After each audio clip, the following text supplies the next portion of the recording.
conversation today. Well, first, before we check into what we're going to talk about today, let's talk about our nutshell from last week. Last week, we explored the power of wonder, the experience of wonder, and how to use techniques and apply truth principles to move our mind out of rigidity and out of a field of want or lack and into a field of possibilities, into a field of wonder. You know, some scholars say that in the Bible, where it talks about fear, many times in the Bible where it talks about fear, that fear can also be translated to the word wonder, the wonder and awe.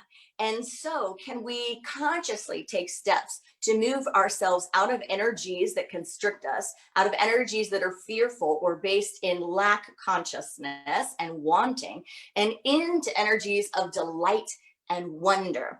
I was cooking with my little G last week, and as I was making the pancakes, she wanted to step up to watch the pancakes being made on the stove. And I said, you can come up here, but you have to be very careful because it's very hot. So stand to the side because it's very hot. And she said, Mama, we'll blow on it. Mama, we'll blow on it. And I thought, how cute and interesting. And I said, honey girl, that won't work because we're powering it up. So when we power it up, even if we blow on it, it won't get cooler. Isn't that true with our spiritual practice? If we are powering something up, lack, negativity, wanting, even if we blow on it with affirmations, with prayers, whatever it is, it will be what it is until we stop powering it up. So last week we took a step in the direction of looking at the energy we feel when we are generating from our practice, knowing that the energy we are generating is the energy we are also moving through and the energy that we are moving to. So I hope this last week you've been able to engage in a practice of seeing how it feels when you activate your practice, seeing what the emotional energy is and the thinking energy around what you're generating. Are you generating want, or are you generating peace of mind and a sense of wonder, a sense of curiosity, and a sense of openness? So it is a divine appointment that today our conversation is about the power of maybe. The power of maybe. We so often, especially in New Thought, talk about having confidence, talk about affirming, talking about stepping into our good is something that we do frequently in Unity. So what about the value of maybe? In her book, one of the first quotes, or the very first quote in this chapter, is this one by Bertrand Russell. The trouble with the world is that the stupid are cocksure and the intelligent are full of doubt. The problem with the world is that the stupid are cocksure and the intelligent are full of doubt. Now, those aren't my words. I wouldn't say stupid here. but it's really interesting, isn't it, to hear that? We think about confidence as something that we want, and I think that we do.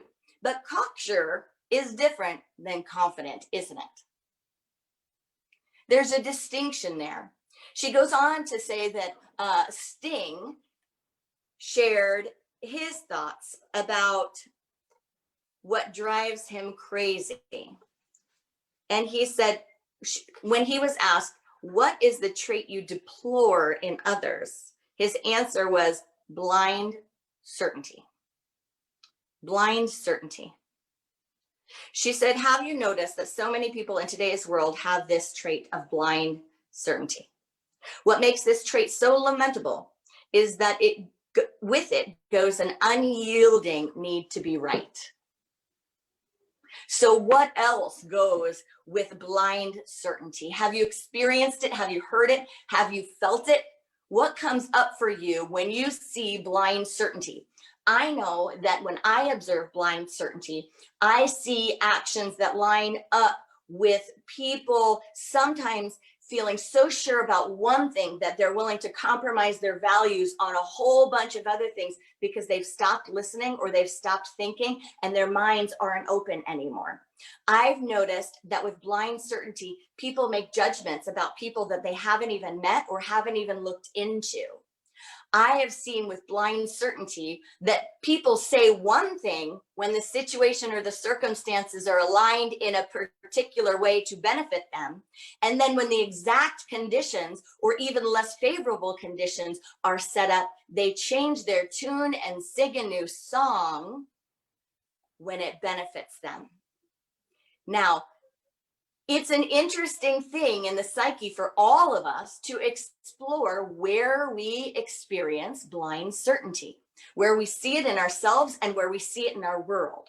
And where we see it in our world, it is so important to use our own judgment and use our own qualities of discernment. No, I know that part of the evangelical movement and part of its strength is that there is absolute certainty. This is what God wants you to do. This is what Jesus thinks. This is what religion is about. This is how you should live your life. These are the decisions you could make and you should make. This is what is right and this is what is wrong.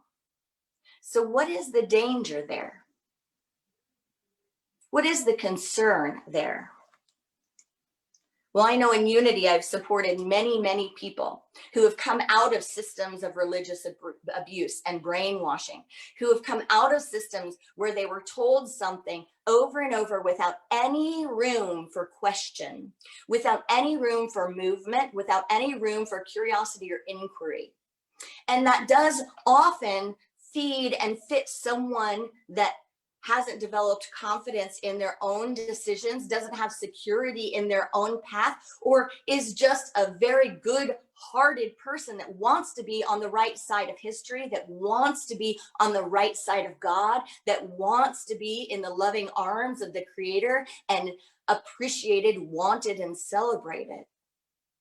But what that can also do is create an environment where someone gives away their power. And they're not giving it away to God. They're giving it away to another human being's ego. Because it is ego that stands so clearly in certainty without a shadow of a doubt and begins to define the invisible realm and also begins to dictate what truth is for others in the physical realm. Something that stood out to me that Susan Jeffers said in her book was this. She said, a real expert of the best kind will tell you, to the best of our knowledge at the present time, this is the information we have. Future research may prove us wrong. To the best of our knowledge at the present time, this is the information we have. Future research may prove us wrong. She goes on in an earlier part of the chapter to talk about scientists and a good scientist, and that a good scientist has their mind open. A good scientist actually invites in doubt, wants questions, wants to explore, and tries to stand back from blind certainty. You know, it's incredible to use the power of the mind to direct us and to ideate and to ask questions and to not hook, line, and sinker take someone else's reality or someone else's declaration, someone else's experience, and to make them our own. I don't remember the exact quote. It's just coming to mind now, but Carolyn Mace, one of the greatest New Thought progressive teachers, said that you will wake up one day, if you give away your power, if you export your power to someone else, whether it be a political party, a politician, a government, a minister, a parent, a friend, a country, a system, anything, a lover. If you export your power to something and someone outside of yourself, you will be disturbed when you wake up. When you wake up, you will be disturbed. And if you've ever heard Carolyn Mace talk, she kind of speaks like that, like she is in your face and you will be disturbed. There's a similar expression that the master teacher said about our awakening, saying that when we see, when our eyes awaken, we will be disturbed. Because we are here to use our power of discernment. We are here to have open minds, not to close doors. We are here to meditate, to pray, to connect, to unify, to get our intuition primed, and to the best of our ability to arrive in each moment with a heart of compassion, with eyes of wonder, and with the intention of unity. Unity, friends, does not mean conformity. Unity is a consciousness. It is a consciousness of the collective. It is the consciousness of honoring diversity and honoring all highest forms of expression. But brainwashing is not a high form of expression. I have supported many people awakening to family systems, awakening to religious systems, awakening to systems within their own being, where they realized they were not thinking anymore for themselves, and where they took the journey, the steps to opening their minds so that they could see clearly. So how do we notice when we're in this state of mind? How do we notice when we are doing this? Because it's enough to take this and say, everyone needs to watch this, everyone needs to read this, everyone else needs to wake up. All we can do is what is ours to do and share our own experience authentically and firsthand and live our best lives. So we can notice for ourselves when we feel ourselves going into polarization. When we feel ourselves hearing something or saying something that brings our mind into a state where we are no longer creating, curious, in wonder, in unity consciousness, in active thinking, or in open meditative prayer space, but we are in justifying, we are in convincing, we are insistent, we are dogmatic, we are right, we are attacking. Whew. Can you feel that? When we engage in that part of our brain, even physically, when we engage in part of our brain, we actually encourage that type of thinking within ourselves. And the more we use it, the more we create a system where our brain knows it's okay to go down this path of solidified thinking that is not open. Sometimes we tend to criticize a religion or something on the outer for being what we think it is. Closed-minded, divisive, lower than unity conscious, lower than loving. But there is a light side and a dark side to everything.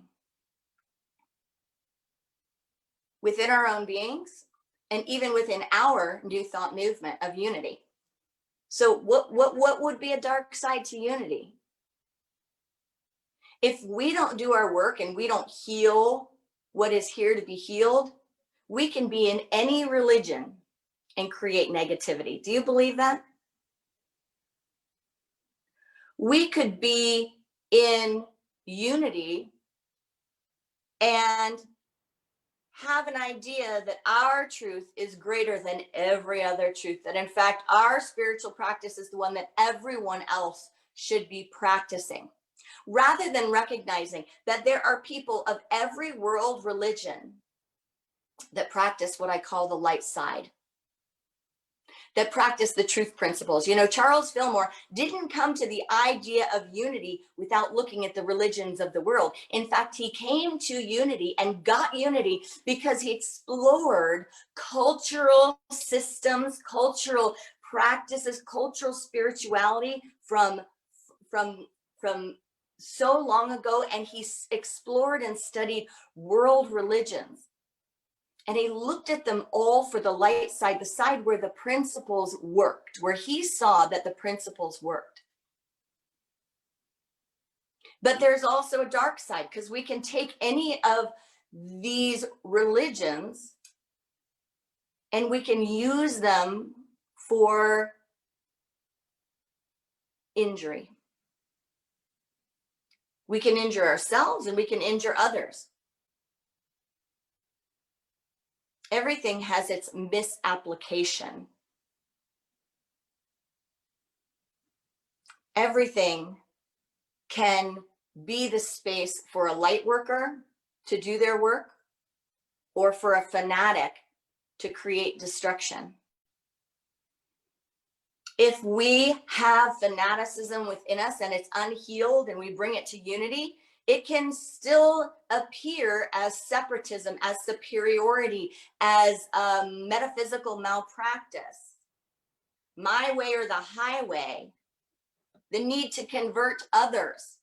You know, that need in the evangelical world to say, I have what you need. I know how you should think. I know how you should live your life. I know the choices you should make.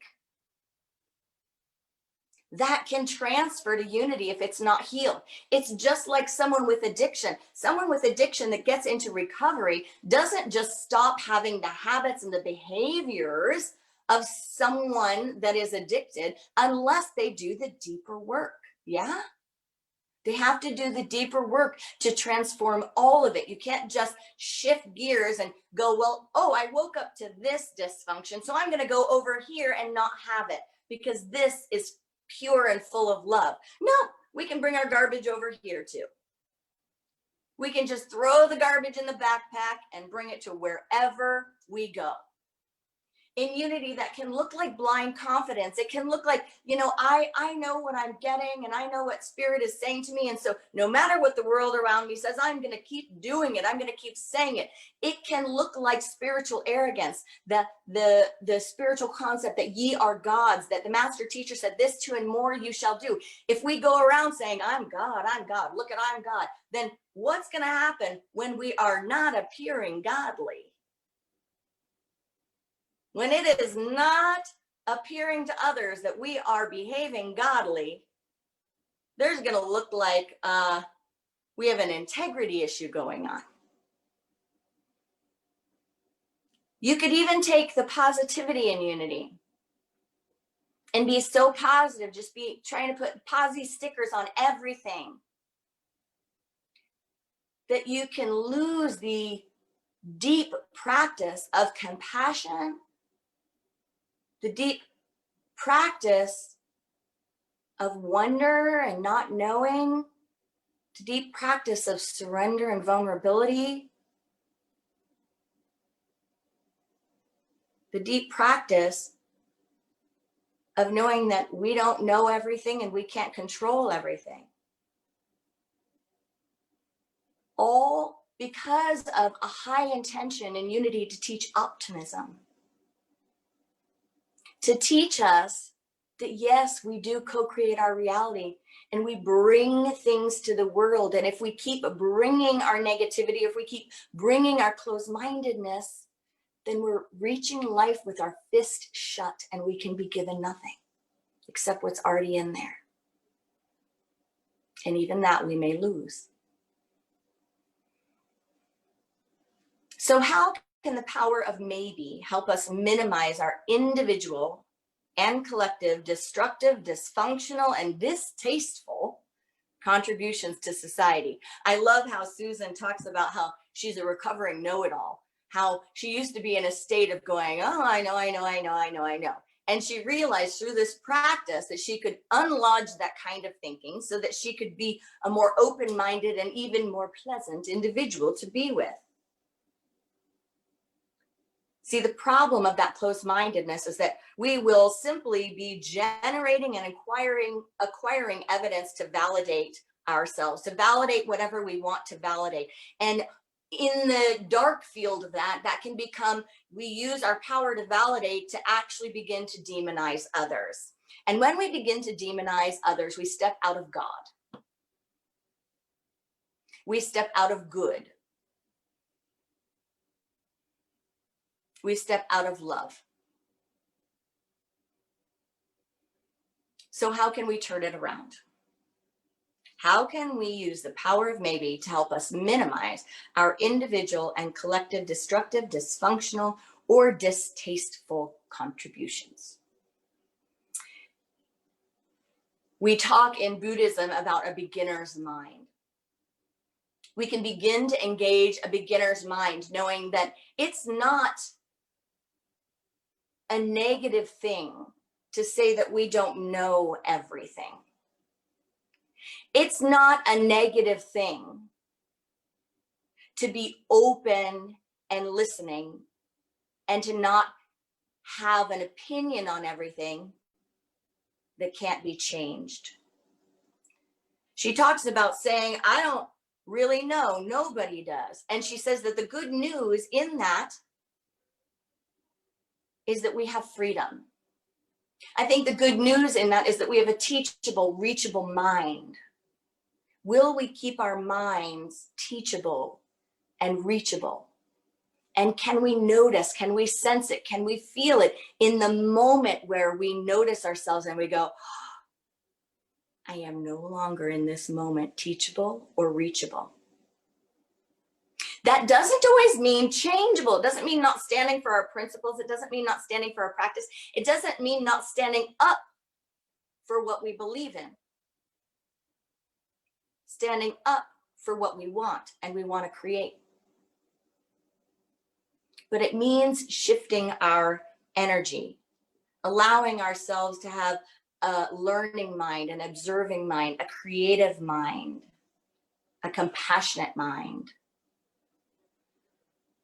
You know, I did a post just recently, and it was a little bit hard to put it on social media, but it was a post where the image didn't match the story at all. The image didn't match the story. So the image was the snapshot and it said one thing. And in my own opinion, it was a pretty closed-minded thing. But then when you read the story,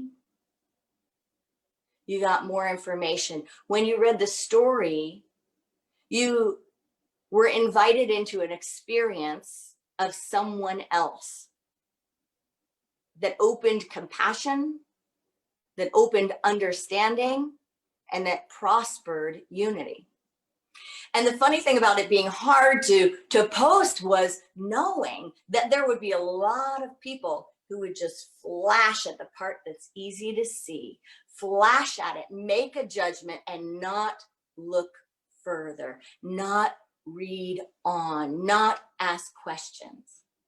And I saw this post on someone else's site, but what my mind said was, oh, there's more here. This is unusual for this person to post.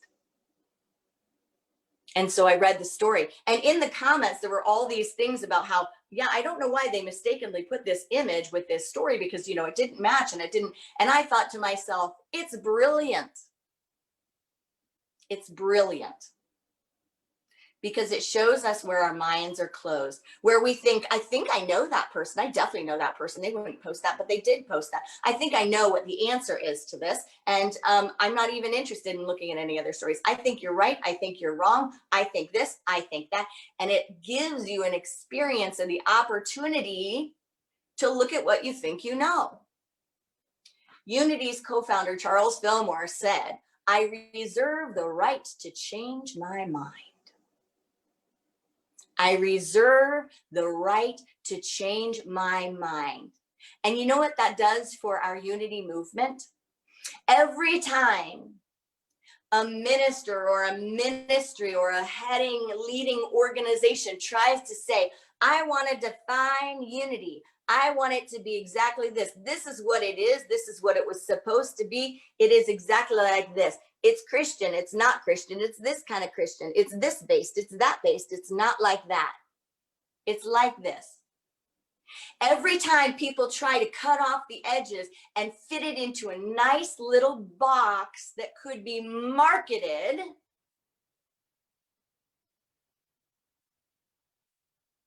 that could have boundaries, that could be so uniform, that's shut down. That's shut down because the open mind and the co-founder's ability to teach discernment and wisdom, it's shut down by the knowing that if our co-founders, Charles and Myrtle Filmer, were here today, they would be looking at quantum physics. They would be looking at science and social science and transpersonal psychology and forgiveness work and everything that they could look at. They would be diving into all of it to ideate the higher principles and the higher truths. To some, that's terrifying because you can't control it. And that's true. You can't control it. But I believe you can trust it. Because a good teacher, a good parent, an honorable leader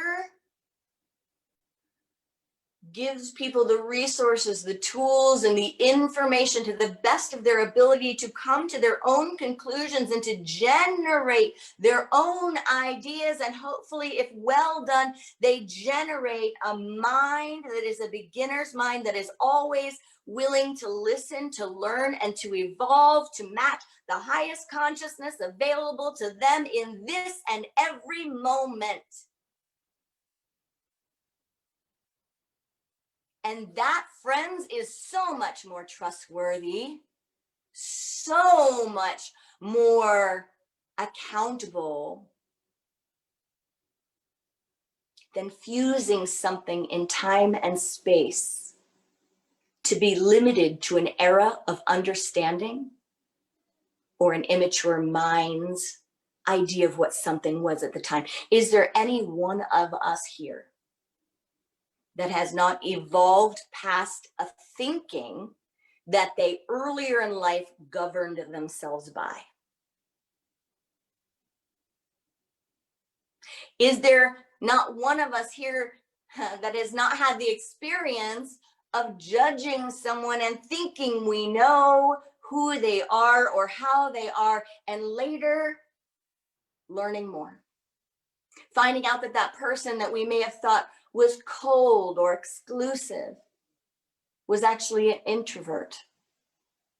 Maybe finding out that someone who we thought was behaving in a certain way had a story that led us to entirely shift how we approached them, thought about them, interacted with them.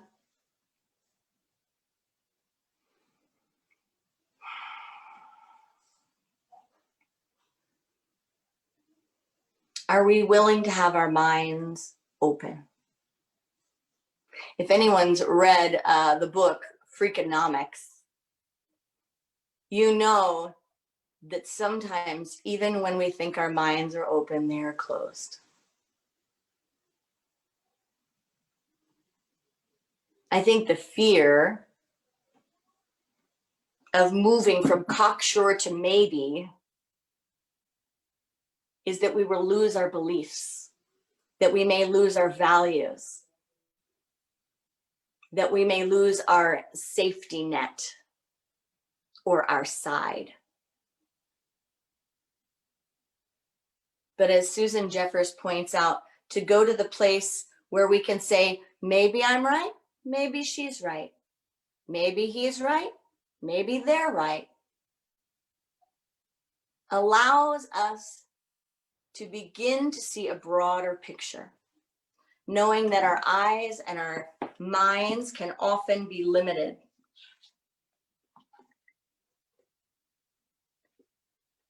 She says, what we as human beings constantly forget is that we have mortal eyes.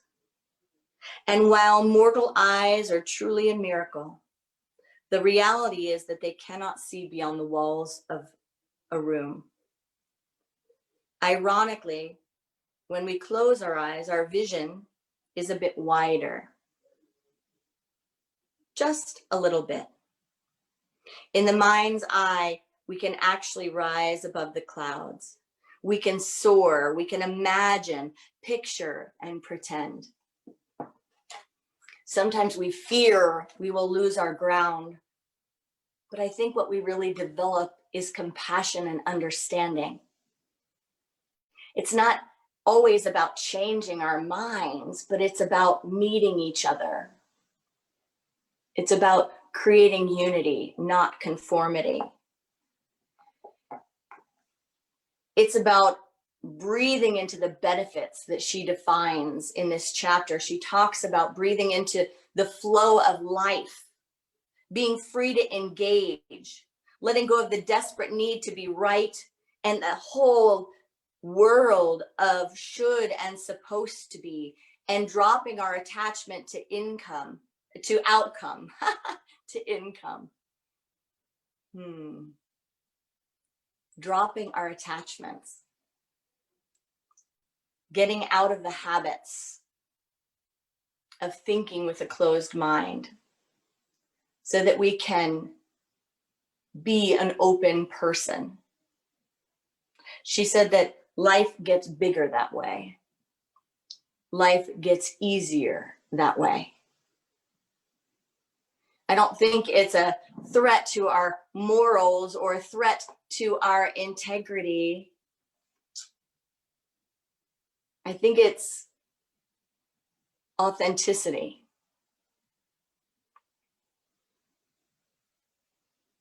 Some people will say they know exactly what happens when we die. I trust the people who have started going down that light tunnel and come back. Those are the people I trust the most. I have my ideas to the best of my ability from what I think and what my heart tells me, what I sense and what I feel and what I hear from others and what I want to believe is true when we enter our freedom form. But I'm okay saying that I don't know. I'm okay being in the wonder and the curiosity of it. And I'm excited about being in wonder and awe. And I think at this point in my life, I'm a little bit glad that I don't have as much of a possibility of being disappointed when I get there. And it's not exactly like I was taught or I read about or I thought. So what are the tools so that we can engage in the power of maybe? To the best of my knowledge, maybe I'm right, maybe I'm wrong. Tell me more. Maybe this is good, maybe this is bad. To the best of my knowledge, this is what I think. As you know, engaging in higher levels of conversation in the world around us and conversation in the world within us opens our hearts and our minds to the power of wisdom, to the power of strength, and to deeper insights. We can't close our minds to some things and expect them to be open to everything. Using the power of maybe to maximize our connections in unity is a powerful practice. Each one of us has experienced the dark side of being cocksure, whether it's within our own beings or in the world around us.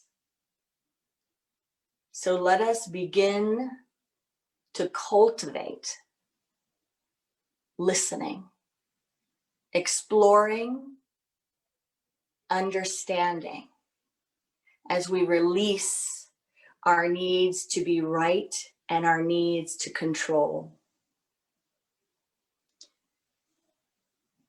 She talks about the grand design, which in Unity we often call the grand overall design, God.